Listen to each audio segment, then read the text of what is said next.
The vibration of change. That magical place where life shifts from struggle to ease, from stagnation to forward movement, from old ways of being to new ways of becoming. Yes, it can seem rather elusive to get there, but when you are in it, you feel it down to your very core, and it can positively affect everything in your life, from your relationships to your health and well-being, from your career path to your abundance, from the quality of your inner connection to the fullness of your self-expression. Here on the Christine Upchurch Show, we explore ways to get into that vibration of change with experts in the fields of consciousness, psychology, spirituality, health, healing, and science.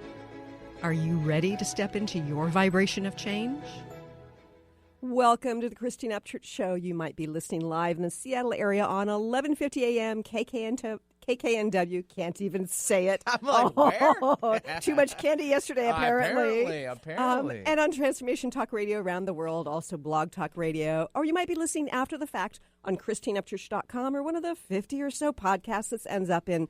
But whenever and wherever you're joining us from today, we are so grateful you're here, and you're going to be grateful you're listening too. But before I tell you who our VIP guest is today, I want to say hello and congratulations to Mr. Benny Mathers, the producer. Oh, stop. Okay. Should we say why? Hubbard Radio. Yes. Every year we've got a contest for best costume. And how many years in a row have you won? So I've won back-to-back years. I did a pretty decent job on them. And I've actually won 3 in total before yesterday and make it number 5. Wow. Yep. So I won again. So back to back to back. It's like a three-peat. So I feel like it's the Bulls in the 90s, like the Chicago Bulls playing in the 90s, with Michael Jordan and all that. So I can't be stopped. Yes. And I posted your picture on Christine Upchurch professional page on Facebook just because you were the claw machine. Yeah, I was. So someone gave me the idea of their daughter actually did a similar version. I'm like, that's not a bad idea. And then I kind of let it sit in my head for a couple days, and then I usually run up to about 3 weeks before I really need to start cracking or building, because I like to build all my costumes usually, and that's kind of I think a little bit of an edge that I can have. Yeah, it was incredible. Thank you. And it had working lights and all that, so I got that idea, and so basically I was a little stuffy head, my head would be in the game, you could win me or the other items in there. So I was in the claw. Was there a functional claw? It was not. I couldn't build something that quick. But yeah, well, your head's probably grateful for that. Yeah, right, totally. But I ended up getting another win, and it was cool. We had a lot of great competiters here, other employees at the station, and it's always fierce competition. So amazing costumes. So congratulations. Thank you. And I love having this show because it helps get positive messages out. But I have to tell you, Benny, on my way in here today, I saw signs all over. You know how you see signs for apartment complexes, we have openings now, or this time of year, political signs. These signs were supportive signs, things that said, you matter, usa importa, you got this. They're all over the place. I don't know who's doing it, but I would love to hear from you if you're the one who's doing this, because I think it really makes a difference. You're sitting in traffic, seeing you matter, you got this. It makes a big difference on your day, too. It can totally flip things out. It's just reframing on getting out of bed. You don't grab your phone right away. You just I'm going to have a good day today. Exactly. And then you'll be surprised on what it'll do for you. And we are having a good day today. We are. And I'm so grateful for our guest today. We have Kyle Cease. Oh, my goodness. Where to start? First of all, can you fan you down a little bit? Fan you down? No, it's just there's so many amazing things about him. He's a comedian. He's a transformational speaker. He's had 2 #1 Comedy Central specials. Get this. He is New York Times bestselling author, USA Today bestselling author, Wall Street Journal bestselling author. He's had sold-out audiences all over the place for his Evolving Out Loud events. And it's interesting because he blends his comedy with motivational speaking and personal evolution. He's spoken with renowned teachers like Eckhart Tolle, Jim Carrey, Michael Beckwith, Deepak Chopra, Marianne Williamson, and he's been on so many amazing shows. I'm grateful he's on our little show now today. With Christine Upchurch. Yes, and he is the author of, I hope I screw this up, How Falling in Love with Your Fears Can Change the World, and his more recent book, The Illusion of Money, Why Chasing Money is Stopping You from Receiving It. I'd like to welcome our guest today, Kyle Cease. Hey, Kyle. Hi, thank you for having me. It's so great to have you here. And, Kyle, I'm always curious about a person's evolution that brings them to where they're at right now and what it is they're offering. And when I look at your bio and when I've read your books, it's like, okay, well, I kind of understand how you've gotten here. But can you share with our listeners how you went from, in the high life as a comedian to motivational evolutionary speaker? Yeah, I mean, it's interesting. I actually grew up in Seattle, Uh-huh. and I don't even want to say the phrase "I knew I wanted to be a comedian." I knew I was a comedian. I mean, Sure. it was my identity as a child to perform stand-up in my classrooms and to perform. At 12, I was doing comedy clubs in Seattle and Wow. working at, as in my teen years at clubs like Giggles and the different comedy clubs around town, and it was crazy. And at 18, 19, I was a headliner, and I started working clubs also like the Comedy Underground and Mm-hmm. doing theater shows and performing everywhere. And then at 20, I booked a movie it was huge. It was called 10 Things I Hate About You. I love that movie. And- I've seen it many times. Oh, wonderful. Yeah. So I was the nerdy character in it, Bogey Lowenstein, who threw the party. Right, And, right. It was a big deal. And it was like one of the first, if not the first audition I ever had. I didn't have an agent or a headshot or anything, and just happened to book it and was totally me in it and in that audition. And then not only did I get the part, they made the part longer and longer and made it kind of a bigger thing in the movie. And Uh-huh. I moved to LA, had a very big, career of touring as a comedian and headlining everywhere. 2 Comedy Central specials, other movies, Not Another Teen Movie, different things like that, late shows, all of that. And there was a moment where things started changing, and there were so many aspects of this, but one was just the fact that it wasn't calling to me anymore. And it was a weird revelation because I started realizing that even your dharma can change, even your entire childhood dream, what you think we're put on this planet to do, can evolve or change. And something in me felt I don't feel like doing comedy anymore. I don't feel like going to clubs. I don't feel like doing stand-up. And I just noticed this feeling of almost obligation, like that it pays really well or that people know me as this comedian. So And that's who you are, and that's how you've defined yourself. Right. Yeah. And something in me started actually playing with the idea of following the highest calling. And sometimes the highest calling, you can't see the specifics of it. And sometimes the highest calling is just to let go of something that doesn't align without seeing the specifics of what's on the other side. And one huge thing I learned while kind of doing a lot of inner work with a friend of mine was when you let go of something heavy, the only reason you're stressed is because your mind can measure what you will lose, but it can't see what you'll gain. Oh, I love that. Yeah. And and it's a huge thing when you hold on to something that isn't your highest calling. Like if on a scale of 1 to 10, the 10s are the things that expand you and move your soul and say, I would become a different human being if I say yes to this. Well, imagine everything below that. Are you keeping the old story alive? So, and like comedy went from a 10 to a 9. And it was like it would keep my egoic construct alive. It would keep the story that I get love from my parents for being funny alive. It would keep that alive. But my soul would be taking a break. I wouldn't know the truth of what I am. And so just without seeing anything on the other side, in saying I'm officially done doing comedy clubs on the road at one point in, I believe, 2011, maybe 2012, I made space for something new. And my parts of me that were addicted to the love that I got through comedy also died with that. When I said I'm done doing comedy, also the parts of me that got love for doing comedy dissolved too. The parts of me that got loved as an entertainer, that character that I was, that was addiction, and habit, that dissolved too. And what was on the other side was amazing space, amazing love, a connection to myself in the moment that was even bigger than the greatest gig that I ever had as a performer. And the more I felt connected and realized I'm the answer I'm looking for, I'm the space, I'm the other side, I'm all of it, I made a much bigger space for much bigger things to happen. And I had this moment in my soul where my body said, what would happen if you combine comedy and transformation? And I had no evidence of the way that I wanted to do it being done. So my ego kicked in and goes, well, the way you want to do it, it hasn't been done. No one's ever done it. And my soul was like, yeah, no one's ever done it. Like, exactly. My soul was like, the way I want to do it. I mean, I know there's all the George Carlin's bringing awareness in and stuff, but what I wanted to do was this kind of Michael Beckwith, Eckhart Tolle meets Steve Martin, Jim Carrey combo. And then it was like the door opened to an entire sea of synchronicities and possibilities.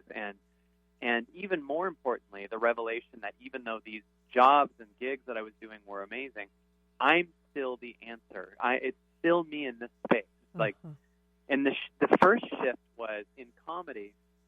I used to bring the stage into my life, meaning like I would go on stage. Who I am is this famous comedian or from those movies, and I would bring that identity into my life. And now I bring my life into the stage. Yes, the moment that's is profound. The truth, and the stage is the byproduct of the moment that I'm learning. The stage just makes me 2 feet higher, and my understanding and what I know in my nervous system now through 10 years of evidence is no other moment is more important than the moment I'm in. So in this moment with you, or when I'm on a date, or when I'm asleep, or when I'm whatever, it's no more important than any other moment. And that brings so much power, because we always think, you know, when I finally get that job interview or the date or the money, then I'll be happy, which is a negation of the moment that we're in. And my power has been showing up as I continue to be in the constant practice of receiving this moment and receiving that I'm enough and there's no other thing. And everything else is contained within this space right now that we're in. Yeah. This is wonderful. We have to go to a quick break. But on the other side of the break, Kyle, I'm going to want you to share what this has to do with money and impact. Stay tuned for more with New York Times bestselling author Kyle Cease here in just a few moments.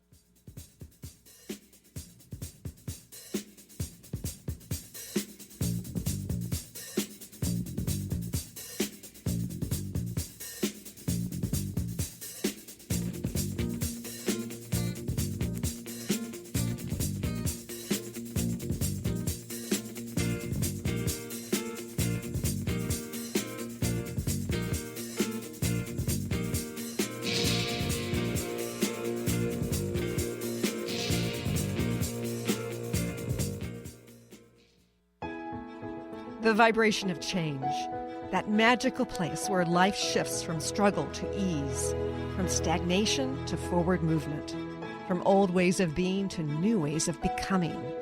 If you're like I am, it can be rather elusive to get there, but when you are in it, you feel it down to your very core, don't you? And it can positively affect everything in your life, from your relationships to your health and well-being, from your career path to your abundance, from the quality of that inner connection to the fullness of your self-expression. On the Christine Upchurch Show, we explore ways to get into that vibration of change with experts in the fields of consciousness, psychology, spirituality, health, healing, and science. Join me, Christine Upchurch, every Friday at 11 a.m. Pacific Time, 2 p.m. Eastern Time on KKNW AM 1150 and Transformation Talk Radio, and learn new ways to step into your vibration of change. If you struggle with fear and anxiety, you know how powerless and stuck these emotions can make you feel. You've tried everything, but nothing helped you overcome these blocks. Dr. Friedman Schaub, award-winning author of The Fear and Anxiety Solution, created a special program which helped thousands of his clients to become healthy, happy, and confident again. Learn how to eliminate negative self-talk, let go of your emotional baggage, and replace limiting beliefs. With Dr. Friedman's accelerated program, you can break through your challenges. Visit thefearandanxietysolution.com. I'm Christine Upchurch, and this is a Stellar Reflections Minute. For centuries, spiritual traditions have talked about how humans have an energy field, or aura, surrounding them. Although skeptical scientists refuted this for decades, science is now beginning to catch up with spirituality. Scientists can actually measure light emanating from living beings, so they can measure the human aura.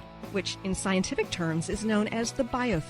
Many medical practitioners around the world use an instrument to evaluate a patient's biofield for the purpose of diagnosing illness. They understand that imbalanced or insufficient light in a person's energy field indicates a physical or emotional problem. The good news? There are ways to balance and increase your light, resulting in greater well-being. For more information, please check out stellarreflections.com or call 425-999-9836. That's 425-999-9836. How many times do you find yourself saying, "It was nothing"? Next time someone tells you, "Great job," you'll know how to accept it and not deflect it by listening to Courage to be Seen Radio with host Sherry Clark. Sherry Clark is an experienced global engineering leader, coach, and mentor. From her experiences one-on-one coaching to corporate consulting and executive coaching, Sherry has learned many women need at least 3 things to discover and face success. Learn about the ACES program, how to survive male-dominated fields with grace and authenticity, and reach the top without ever once giving up on who you are. Courage to be Seen host Sherry Clark explores the awesome power of your entire self. Check out her website, couragetobeseen.com, and listen to the first Tuesday of the month at 11 a.m. Pacific with host Sherry Clark. You have the courage to be seen. See you later.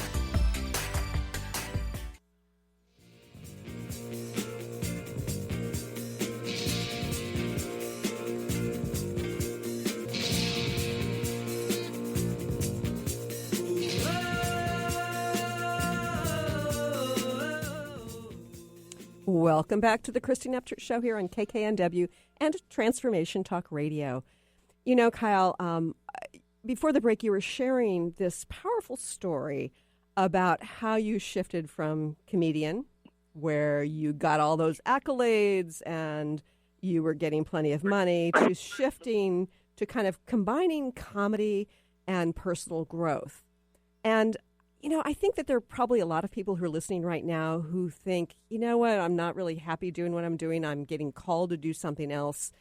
Does it mean it's going to be easy to get from point A to point B? I think that it's weird because there's an aspect of easiness combined with pain. Uh-huh. In other words, like meditation, for instance. I meditate every morning, at least an hour a day, usually 2. Uh-huh. And it's sitting with my eyes closed. And often we say it's hard. And hard, I don't think is the right word because we're sitting. Mm-hmm. You know what I mean? Like, sure. It's sitting with your eyes closed. But tough job, yes. And hard is a great word we can use as an excuse to stop it. Uh-huh. You know what I mean? Like, right. You're sitting and you go, hard means I don't know if I can do this. And so I'm going to choose not to. Now, it can be painful. It can be incredibly painful. And the pain that you're feeling is to fall apart of everything you're not. One of the biggest breakthroughs I had with a group of people I'm working with every morning right now is the only thing that can fall apart is your prison. The only thing that's collapsing is what you thought you were, and we were confined by that prison, meaning like what's falling apart? My feeling of connection, my feeling of other people's love, my feeling of love the way I learned it from my childhood. Those are the things that are falling apart whenever we're really moving into the highest version of ourselves. So when you meditate or you move into something big, there's always a painful collapse. And that's this part of your story that no longer serves you. So, what's that? So if you go through this a few times in one way or another, doesn't it provide you the lesson that it's safe because when you come out on the other side, you'll have greater ease and greater expansion? Mm-hmm. Well, I think that deciding to go for the truth of what you are has so many more rewards. And there's nothing more painful, I think, than being aware of what you truly are and moving in the smaller story. Like, you know, there's some people that have really, really high awareness that there's something different about the world than it presents itself to be. There's people that have in their bodies that the way that life says, who you are is what you achieve, and you just put the money away and retire at 65, get a regular education, and get a marriage, and that's life. There's something in our body that says we can have those things, but there's got to be something more. And anyone that would listen to this show or the stuff that I do has that calling in their body. And they have this kind of curse-blessing combo of being a butterfly. And the butterfly is not necessarily guided by what the world tells them. It's not guided by those boundaries and doesn't say, the only thing you do is get a job that you don't like and bring in money and take care of the family and then die. There's something more. And when you have that butterfly aspect, you understand that the butterfly moves based on intuition. The butterfly moves based on feeling. The butterfly moves based on the moment. A butterfly doesn't create a mental pros and cons list, and it doesn't check in with other people unless those other people are butterflies. And our pain is when we go, I have this butterfly level intuition, and I'm wondering if I should do this thing, but I'm going to check in with caterpillar mind. I'm going to check in with people that haven't accessed the butterflyness. I'm going to ask them. And one of the things, the butterfly's last-ditch addiction that they have to stop themselves from flying is coaching and telling other people that they should fly who have no idea what you're talking about. Right. Butterflies love to go, I have this intuition, and I'm going to get my mom to understand it. Right. And the mom is like, I don't necessarily have your wings. I don't know what you're talking about. And the reason you're so passionately trying to get other people to fly is because you want to fly. And instead of trying to get anyone else to fly, we have to start flying. And what I believe I'm here to do is help people that have accessed that butterflyness. And the way I help them is by flying myself, by being in that work, by accessing the guidance system that comes from a higher place versus the what you should do story of the world. Sure. And so that's my function. And there's a lot of things that I've been able to accomplish that are external results, like the New York Times and the giant theater shows, and they're nice, but they do not define me. They are, and the more I make what defines me at this moment, and what I can tell anyone listening is that the highest thing you can access is this moment. Got to experience things that our egos experience, and here I am back with myself in this moment, wanting to access that same thing that you have, and we can have it now. We can listen to this silence. And the first thing that happens when you start listening to silence is it starts removing everything that you're not. First few days of meditating can be agony because it's a fight. It goes, I'm going to remove this part of you that thinks you're the small story and got love from your dad via, yelling or got love via abandonment or got love via, you keeping it all together instead of letting it fall apart. Like, I'm going to make all of those parts of you collapse. So that can be very, very, very painful. But man, it feels good when it gets to the other side and you're crying it out and you're suddenly in the truth of your butterflyness.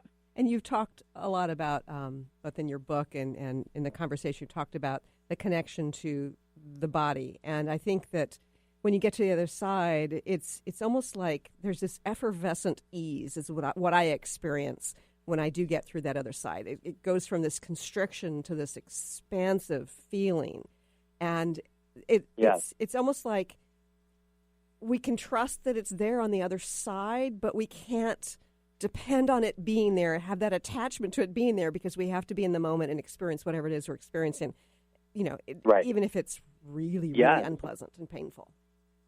Complete. So, many, many days for me are this amazing feeling of oneness combined with massive agony and pain in my body. And it's funny because there's times where life creates a circumstance that you feel really will create uncertainty in your body, right? Right. Whether it's a feeling of financial lack or someone in your family is sick or you're going through loss or a potential divorce or whatever, your body feels this crazy agony. And what it's actually trying to do is get you to be there with the pain that's in your body and stop looking at your circumstances as a way to distract yourself from your inner child. And our circumstances, when they're good, are these incredible distractions from the pain in our body that only stems from us not being there with our inner child. Now, we can create the illusion that we're unseen by our partner or society or our audience or whatever, but really you're looking at the partner to see you, and in doing that, you're ignoring your inner child. Right. And we have this incredible ability to go, man, I'm in pain right now, and what's the pain doing? It's forcing me to feel this lump that's in my stomach or this darkness that's in my chest. And I never look at that because my circumstances usually are just good enough that I don't have to. Right. And when life starts to fall apart, you're suddenly stuck looking at this inner child that has never felt seen, and you're used to trying to feel love for it through the lens of what you felt in your childhood through your parents that probably were more unconscious than you are now. And so you get this amazing opportunity to be there with that pain. So in being there, you'll feel this lump and this pain because usually that lump was there, but you were kind of skipping over it. Sure. And now you feel it, but also you feel a consciousness that can see that lump. You're connected to a oneness that can be there with that pain. Yeah, that presence, that presence and allowing. Yeah. Yes. And that oneness thing is magic. And you'll discover that even though you feel pain at times, you also have powers. And you also can do things that you didn't know that the small version of you couldn't do. And you notice things synchronistically working for you. And because you see your inner child, you suddenly can create a really good relationship. Or now that you see that you're the abundance you've been looking for, you're suddenly finally safe for money to come to you. Because you weren't saying money is my source of happiness. You're saying I am. And if you're saying money is my source of happiness, you're saying if I don't have, I'm not enough. So you're actually pushing money away every time you want it. Yeah. But if you go to a place of becoming the abundance that you actually are and being in alignment with it and having it routed in your mind and your nervous system and your soul, then you're finally safe for really big things to come to you because you can receive the love that you are. Now you can receive anything. This is powerful. We have to go to another quick break, but stay tuned for more. And we're going to talk, yes, we are going to get further into money. And Kyle's going to surprise you because it's not what you think it is. Stay tuned for more.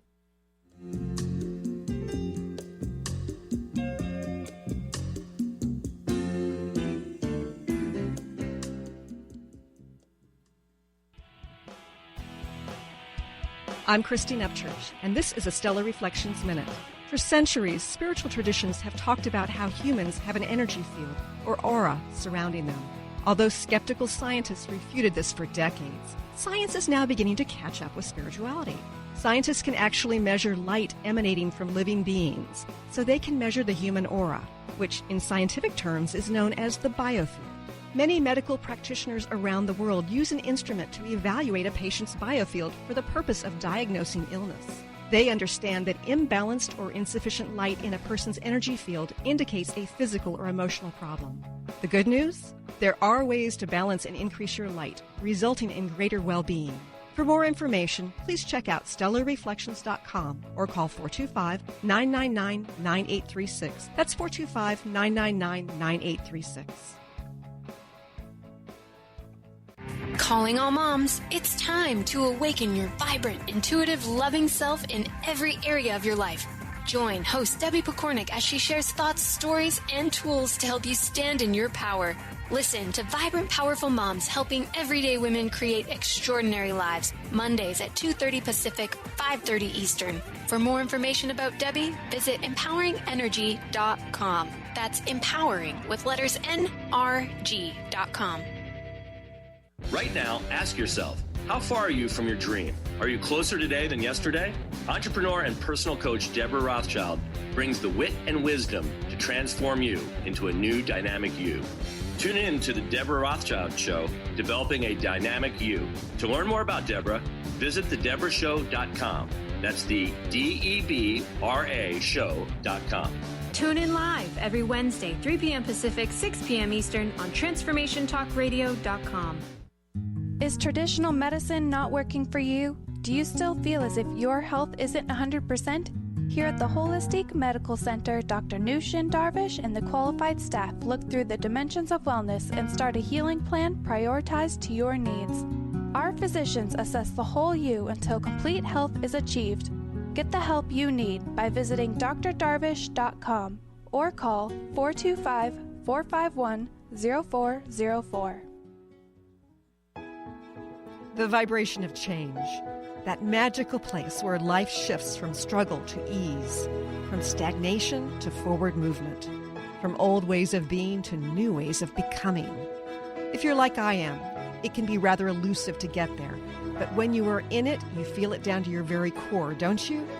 And it can positively affect everything in your life, from your relationships to your health and well-being, from your career path to your abundance, from the quality of that inner connection to the fullness of your self-expression.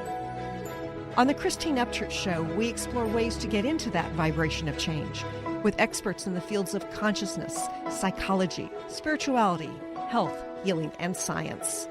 Join me, Christine Upchurch, every Friday at 11 a.m. Pacific Time, 2 p.m. Eastern Time on KKNW AM 1150 and Transformation Talk Radio, and learn new ways to step into your vibration of change.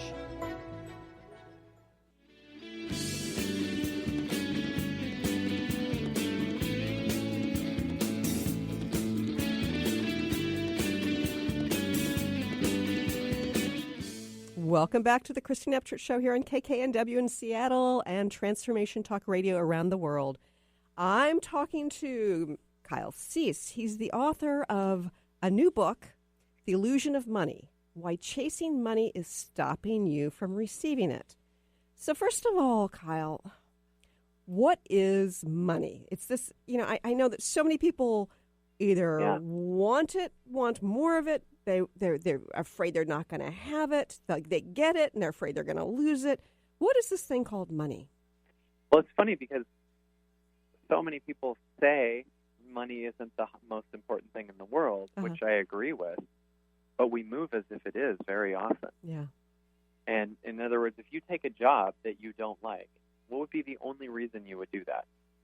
Right? And what is that a declaration to the universe, right? I'm taking a job that I don't like.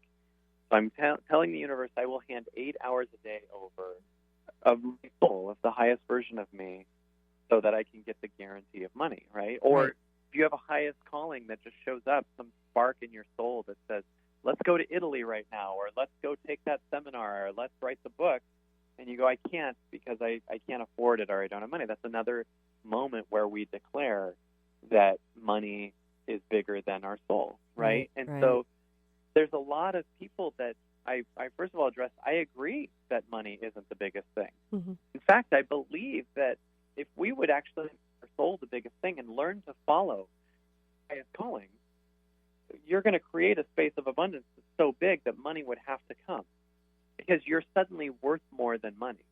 Yeah. And one of the things we've done is we've created the illusion based on how we move that money is the most important thing in the world, and we're chasing the wrong highest asset we have.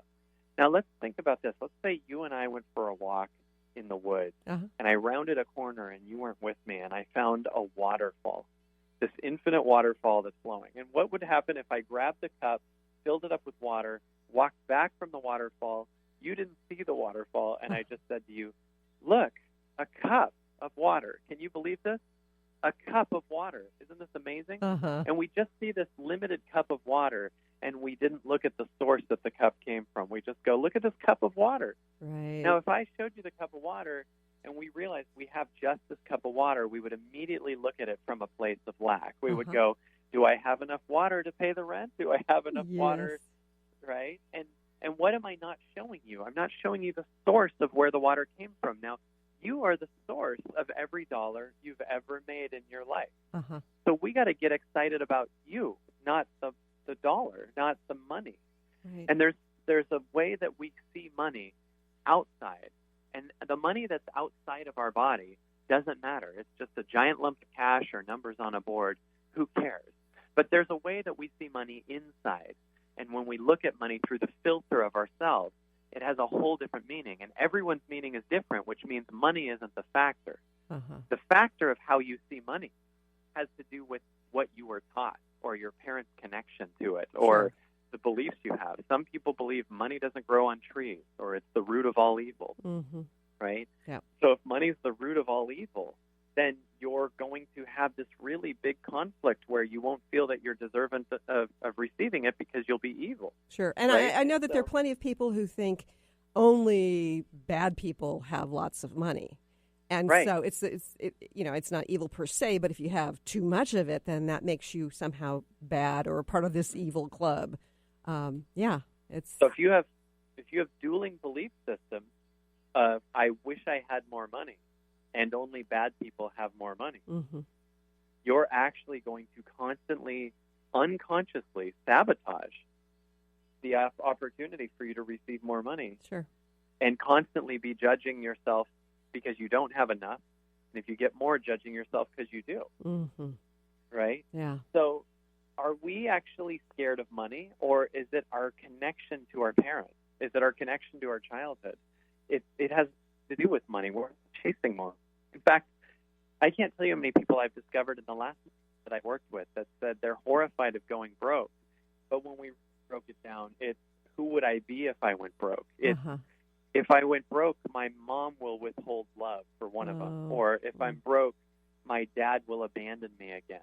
Or if I'm broke, my parents will get a divorce like they did when I was 5. Right. Like the real life or death fear that we have around money often isn't really that you'd go broke. It's death to the childhood story. Yeah. To have your story change from what it is. I wrote down a quote from your book that seems so fitting right now. Money isn't causing or creating your fear. It's just bringing it to the surface.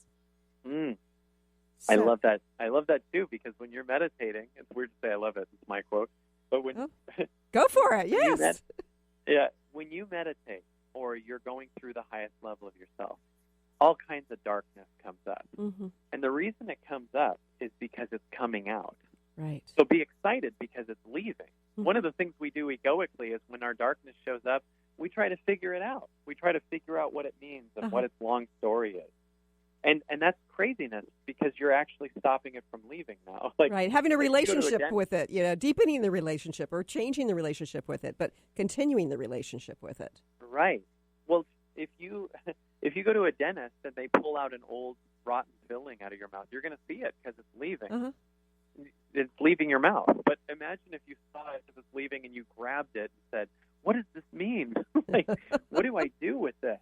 What is the story behind this? And then you have this giant significant thing. I know what it is. In a past life, I had a filling removed. I know in my childhood, it's because of my grandpa. He probably had the same filling. And all of a sudden, my Myers-Briggs is that I have fillings removed. Like all of these things. Oh, it's my Enneagram. I get it. It's because I'm a Scorpio. I always have. I go into a psychic, and she said in my past life I had the. Okay.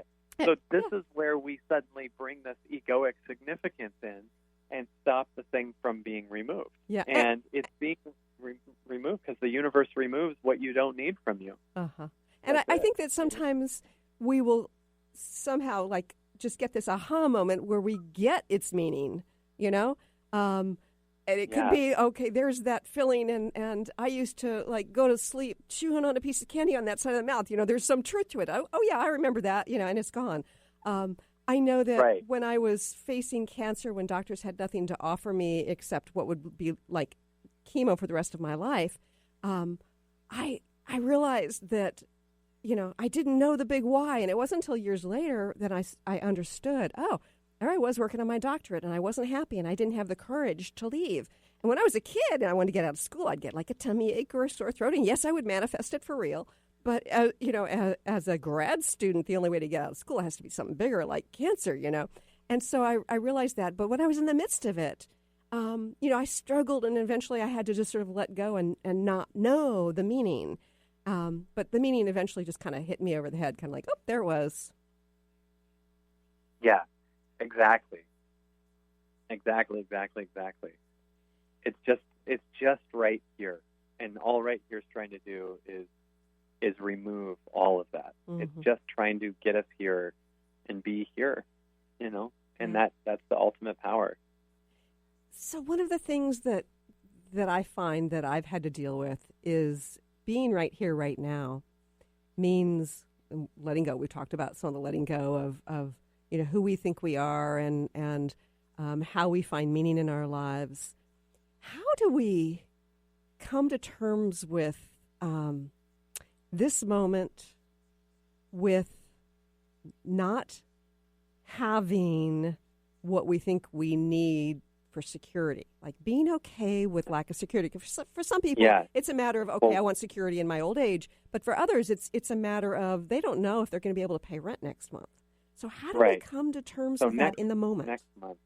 Yeah, well, it's funny because in saying money equals security or anything else equals security, you're saying I'm not security. Just Yes. sentence is the delegation of security is outside of me. And I've seen people with no money suddenly have money, and I promise you they're not more secure.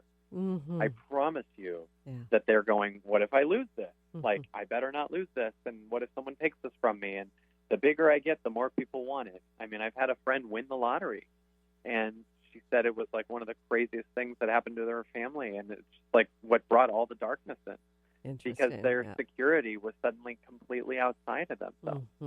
And when you say money equals freedom, you're saying freedom equals or money equals freedom. I don't equal freedom.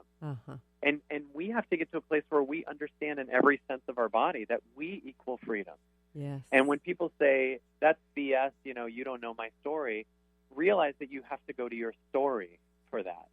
And are you a safe space for your story to be seen by you right now so it can be transcended? Because you don't want security. You just have wired yourself that security comes in this way that you learn externally. And that's not necessarily the truth. So, yeah, I also hear the idea of I have rent to pay next month. And I go, I know, all the more reason to finally prove to yourself that you're your sense of security. Like everyone's reason for why something doesn't work. First of all, the way they were doing it wasn't helping anyway.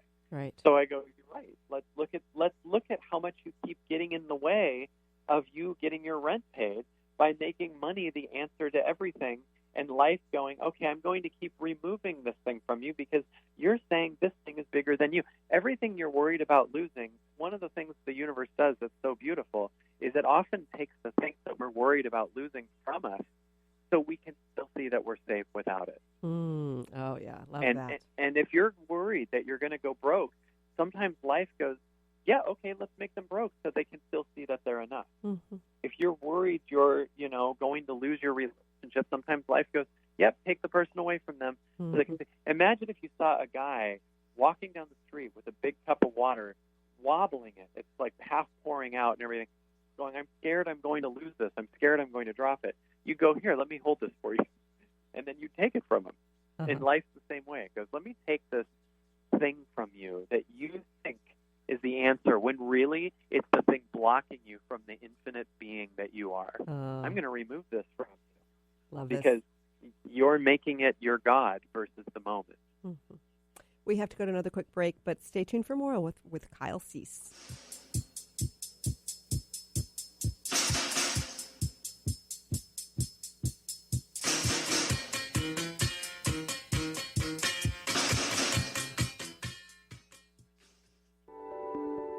Have you been seeing numbers like 111 and 222 everywhere you go?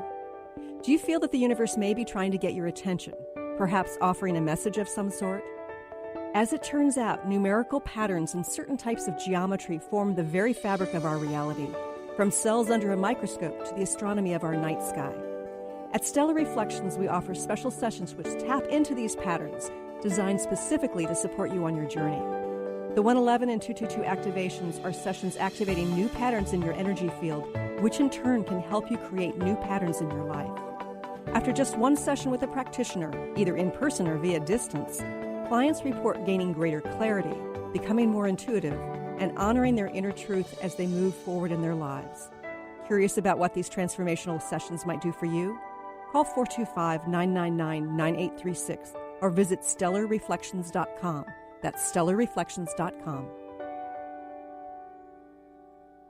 Are you willing to challenge everything you've been taught about life and death? Join Angie Corbett-Kuiper on her hit show Beyond Grief Radio, redefining loss and grief as Angie shares through choice, present moment awareness, and keeping an open mind that creating anything is possible, even in death. Tune in every Wednesday at 12 p.m. Pacific on transformationtalkradio.com. For more information or to listen to past shows, visit angiecorbett-kuiper.com. What is a brilliant culture, and how do we create them? Why are they important? Claudette Rowley has created a breakthrough 5-step process to help you align your culture with your business strategy for exceptional results. Looking for a culture that drives organizational excellence? Listen to Cultural Brilliance Radio, the second and fourth Friday of each month at 10 a.m. Pacific and 1 p.m. Eastern on Transformation Talk Radio. To learn more or work with Claudette, visit culturalbrilliance.com. I'm Christine Upchurch, and this is a Stellar Reflections Minute. What does the word healing mean? Many think that healing merely means eliminating symptoms. However, based on my many years as a healer, I have a much broader perspective on the word. Healing can manifest in a variety of ways, including having physical problems resolved, becoming more emotionally centered, experiencing better relationships, gaining greater clarity, and feeling more spiritually connected. True healing always includes some level of transformation. Whatever form healing takes, there is one commonality, an improvement in quality of life. To me, the highest form of healing goes beyond aligning with wellness. It comes from recognizing our soul's voice and allowing it to speak through us. And in that sense, don't we all yearn to heal into our wholeness? Please visit stellarreflections.com or call 425-999-9836. That's 425-999-9836.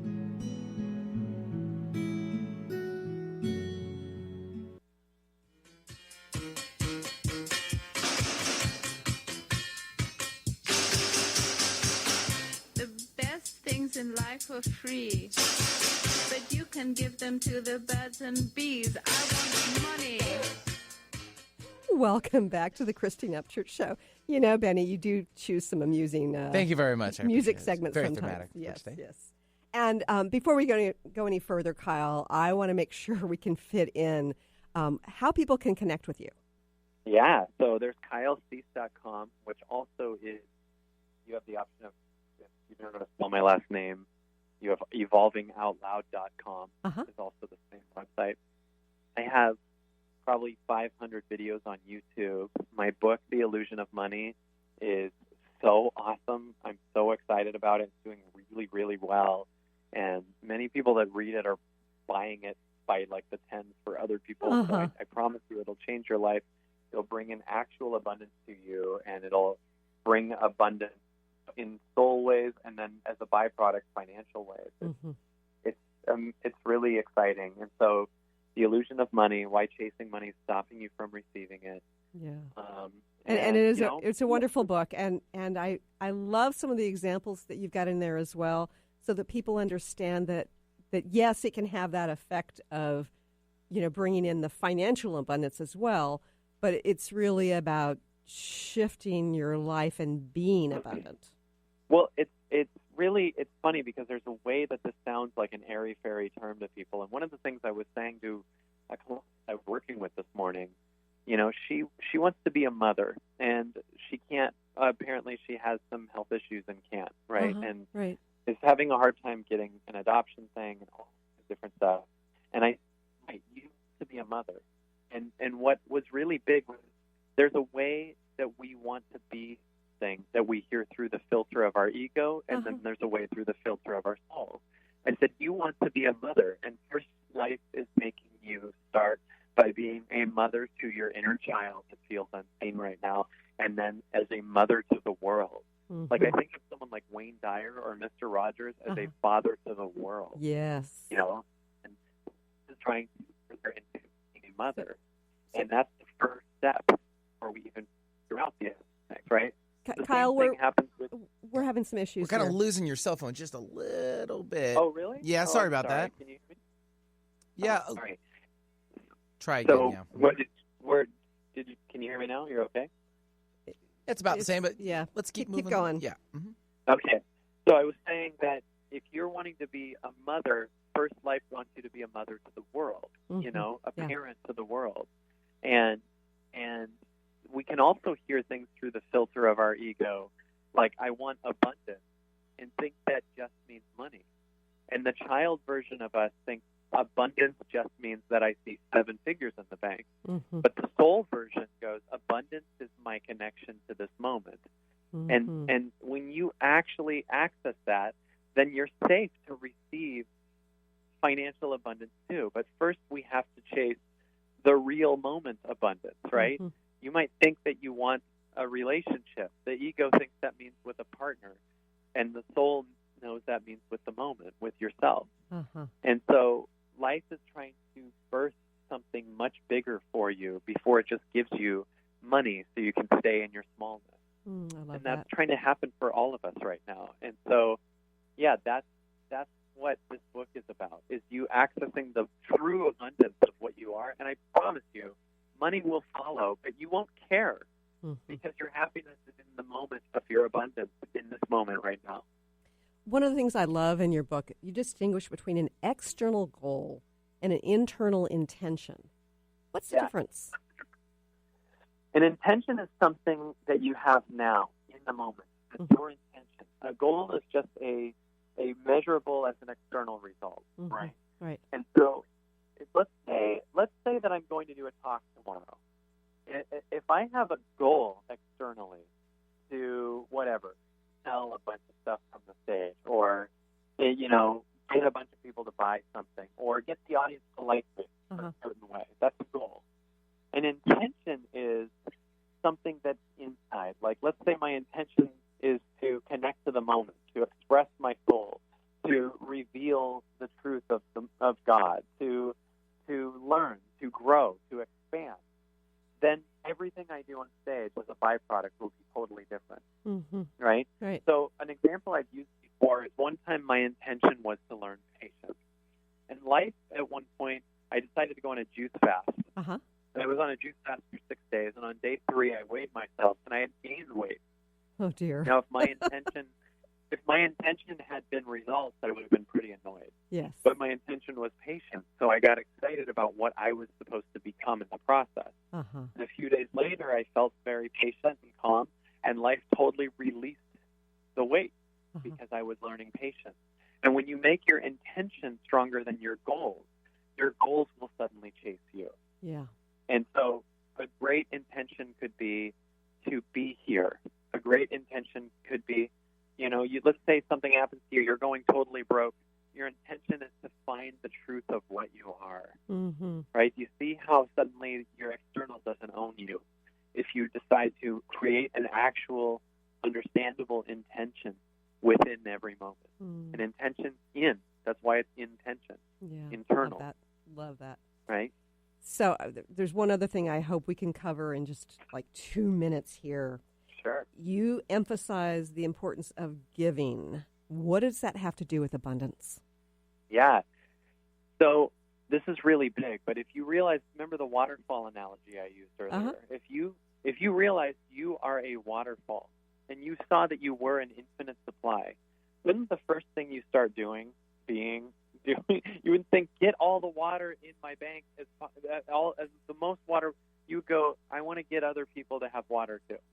Right. And the more you act as if your waterfall the more you act like your waterfall is limited, the more the waterfall limits itself. And the more you start to give, and I don't mean give as an avoidance of receiving. I mean actual giving. And there's some of us that are really good at receiving and not giving. Sure. And there's some of us that are great at giving and not receiving. And most of the people that listen to our stuff are really good at giving and not receiving. True. They're giving, and not receiving the internal abundance of what they are. And your giving is only affected by how much you receive and vice versa. And if you cut off your receiving, you cut off your ability to give and vice versa. Yes. So I find when life gives me a lot, I have to donate a lot of it. And the more I do, the more I receive a much bigger flow. Yeah. And prove to myself that I'm the apple tree, not the apple. Right. And that involves some trust in the fact that the apples will continue to grow or the water will continue to flow. So it's not ours to hold on to. But life's responding to what it's doing. And if you're saying like it won't flow, then it won't. And you act part of hoarding our money, hoarding $1 million ideas. Ironically stopping us from receiving more money because we're hoarding our money and going, I got to hoard this energy. I got to also hoard my ideas. I got to hoard my content. I got to hoard all the books that are inside me. I got to hoard my help for the world. Yeah. So we cut ourselves off from our abundance. This is a really important book. Again, I want to tell everybody it's The Illusion of Money, and Kyle, it's been great to have you here. Thank you so much for sharing your message, for having followed your heart, followed your soul path, as opposed to just staying with the comedy and helping people to evolve. Thank you. Yes. Thank you for having me. I'd love to come in studio soon. And, that'd be great. We will make that happen. Yes. And I want to thank you for joining us here today, because you are the reason we're doing this show. I look forward to talking to you again soon. Bye, everybody. Thanks so much for tuning in today. If you'd like to empower yourself to step further into your vibration of change, please visit my website at christineupchurch.com, where you can learn more about my insights, upcoming events, and private sessions.